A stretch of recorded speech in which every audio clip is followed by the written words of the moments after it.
And Yarrow is adrift. The local town of Luperon sets the streets on fire with riots. So we stay on board and achieve some work. And then we hang out with friends.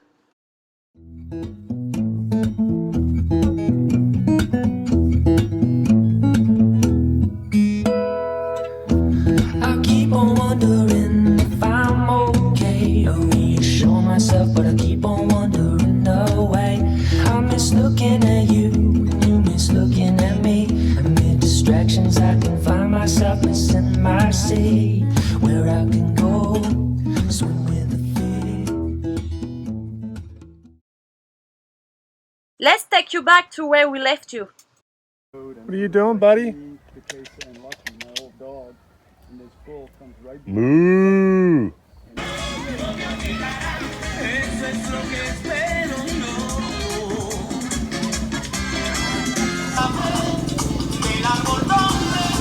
What's going on, Paul? Not a whole lot. Tell us about yourself. I came from Norfolk about 3 or 4 years ago. Came to the Dominican Republic 2 years ago. And went to Bahamas a few times, but I've been here ever since. Never left. Yeah, we went to the Bahamas. So you're not leaving again? Wouldn't mind. Not yet. We might. I want to go see more of it. You know, this is not the end of the road here. And what's the name of your boat? Dog's Life. A Dog's Life. Paul from Dog's Life.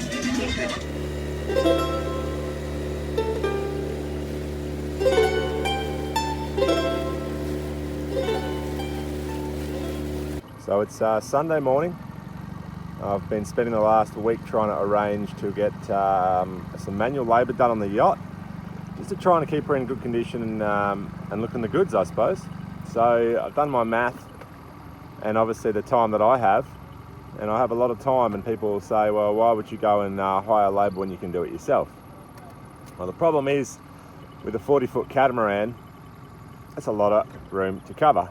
Now, our gel coat basically just needs a tidy up, and it needs a buff and polish, cut back, and really bring it up to be brand new again. So what we've done, we've enlisted the help of 4 local guys, and they are currently sort of lightly sanding back our gel coat, buffing and polishing both sides, right to the waterline, right up to the top past the windows.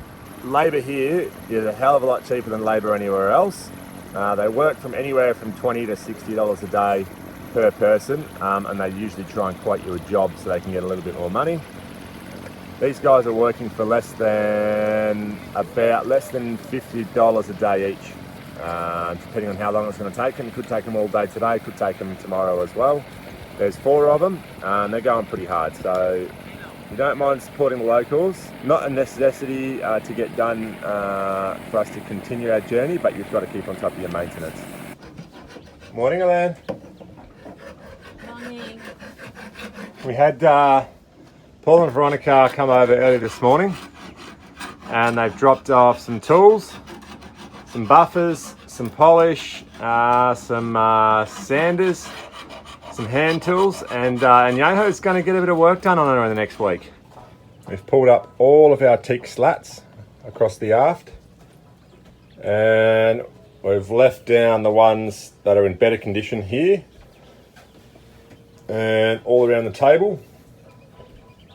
And you can see that we're just getting rid of all the old varnish, first with a scraper, and then we're going to go over the top with a sander.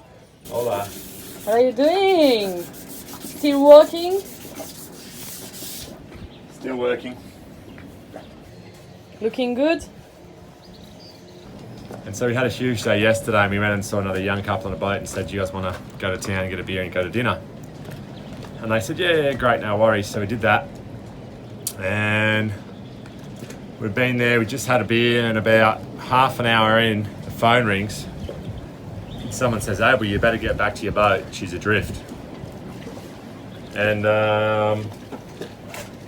yeah, jumped in the dinghy, ran through town, got to the dinghy, shot to the boat, and our mooring had pulled out of the floor.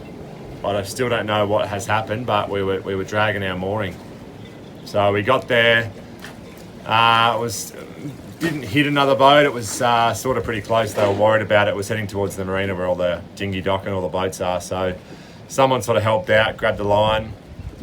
Pat jumped in his dinghy and hooked the line on and was sort of trying to put it in forwards, but it was blowing, probably blowing 30 knots, 35 knots. So it was a bit of a disaster. But anyway, long story short, we saved her.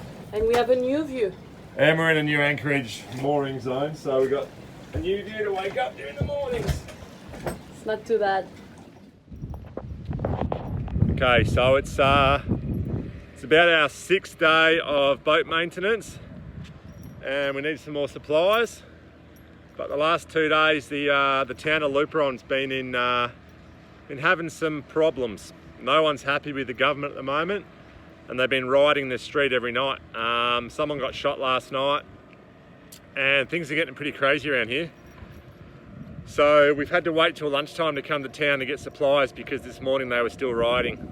They're burning stuff in the streets, burning down houses. Things are getting crazy. So we're told it's okay for us to come to town. We're going to get enough supplies to sort of last us about 4 or 5 days in case we can't leave the boat, in case things get too crazy. So we're just coming to town now. Fingers crossed. Let's hope we don't get shot. We've been talking to a couple of other crew that we know, and they've just come back from town, and they said it's okay, just be in and out as quick as you can. So Don't be too gringo. yeah, don't be too much of a gringo, which is hard for me, being bleached blonde by the look of the sun, 6'6", and as white as they get. So Anyway. I am the gringo of gringos, and she is the gringo of gringo famales. I say, do you know what it means to be free? Have you believed the lie of gravity? 'Cause if you do, you'll never fly. I said nobody dreams anymore. The cleanup crews have finished their siesta and they're going around picking up all the trash. Yeah. But we are told it will happen again tonight. Don't come out, it's too dangerous for the gringos. So I guess we will stay on a boat.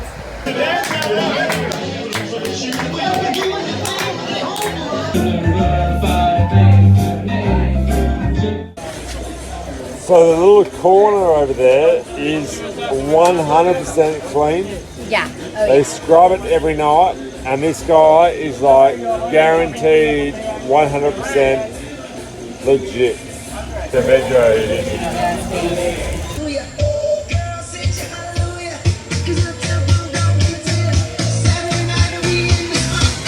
Believe me, just watch.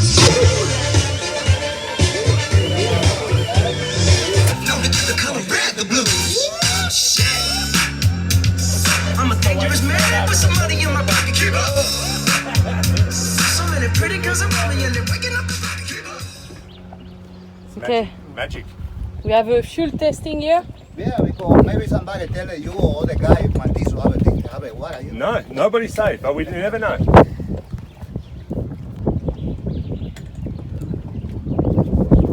You see?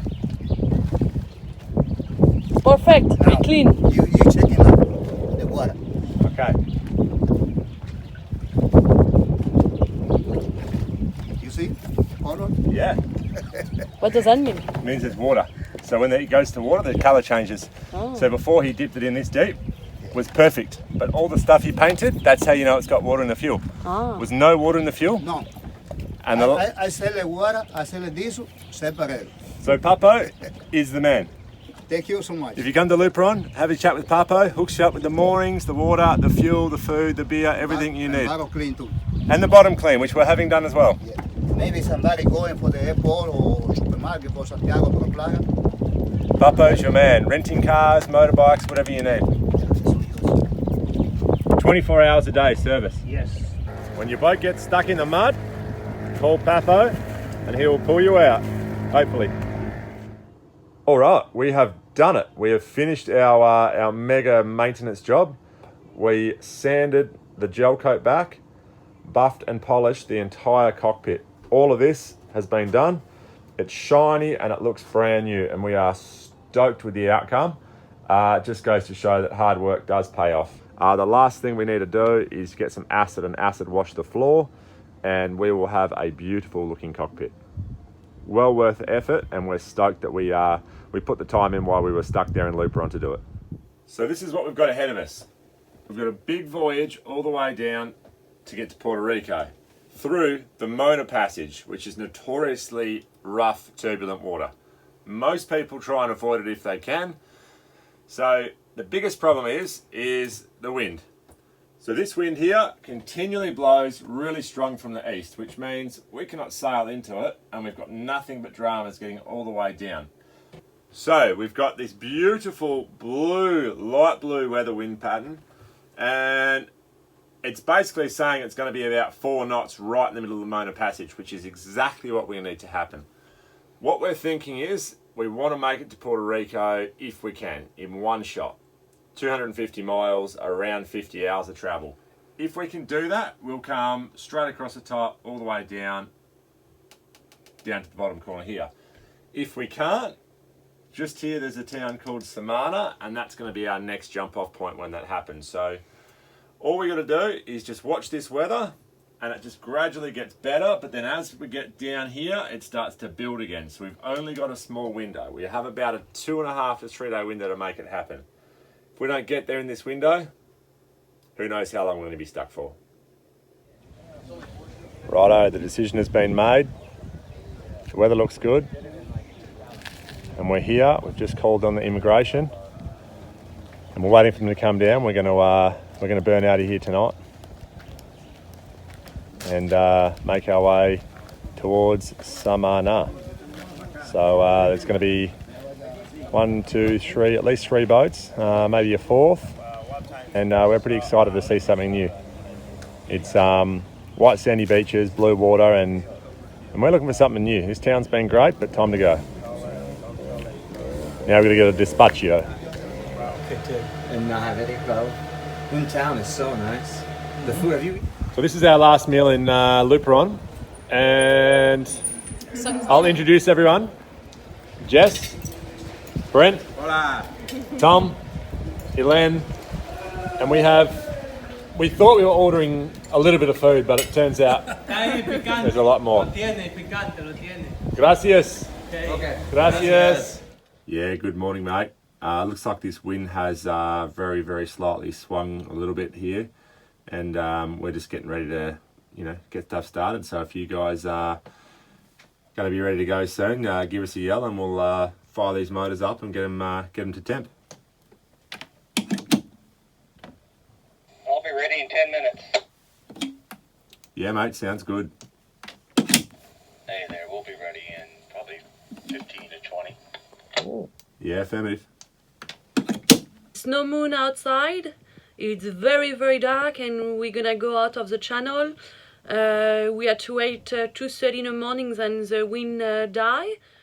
After 4 long weeks, finally, we have a weather window to head towards Samana.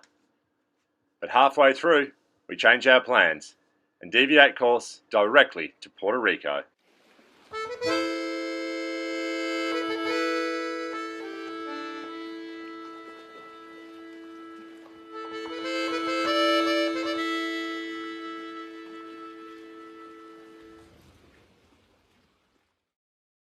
Big thanks to all our YouTube subscribers, Instagram followers, and of course our patrons.